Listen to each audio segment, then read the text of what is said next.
ಅದ್ಕೆ ನೀವೇನ್ ಮಾಡ್ತಿದ್ದೀರಿ ಅಂತ ಚೆನ್ನಾಗಿ ಗೊತ್ತು ತಾನೆ.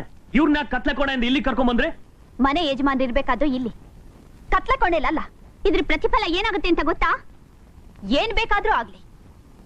ನೀವ್ ನಡೀರಿ ಮಾವ, ನಾನ್ ಹೋಗೋದಿಕ್ ಬಿಡಲ್ಲ. ನೋಡು, ಈ ನಿನ್ನ ಕೋಮಲವಾದ ಕೈಗಳನ್ನ ನಿನ್ನ ಅಲಂಕಾರ ಮಾಡ್ಕೊಳ್ಳೋದಕ್ಕೆ ಬಿಟ್ಟು ಬೇರೆ ಏನಾದ್ರೂ ಮಾಡಕ್ ಉಪಯೋಗಿಸಿದ್ರೆ ಅದನ್ನ ತುಂಡು ತುಂಡು ಮಾಡ್ಬಿಟ್ಟು. ಸರಸ್ವತಿ, ನೀನು ಸೊಸೆಯಾಗಿ ಎಲ್ಲಿರ್ಬೇಕೋ ಅಲ್ಲಿರ್ದೆ ಎಲ್ಲೇ ಮೀರ್ತಾ ಇದೀಯಾ. ಒಳ್ಳೇದಲ್ಲ. ನೀವು ಈ ಮನೆಗೆ ಸೊಸೆಯಾಗೆ ಬಂದಿದ್ದು. ನಿಮ್ಮ ಎಲ್ಲೆ ಮೀರಿ ಈ ಮನೆ ಯಜಮಾನನ್ಗೆ ಹುಚ್ಚಾನ ಪಟ್ಟ ಕಟ್ಟಿ ಕತ್ಲೆ ಕೋಣೆಲ್ ತಳ್ಳಿ ಈ ಮನೆ ಅಧಿಕಾರ ಚಲಾಯಿಸ್ತಿದ್ದೀರಾ. ಸಾಕಲ್ಲಿಗೆ ನಿಲ್ಸು. ನಿನ್ನ ನಾಲಿಗೆನ ಮುಂದುವರಿಸಬೇಡ. ಯಾಕೆ? ಸತ್ಯ ಕಹಿಯಾಗಿದ್ಯಾ?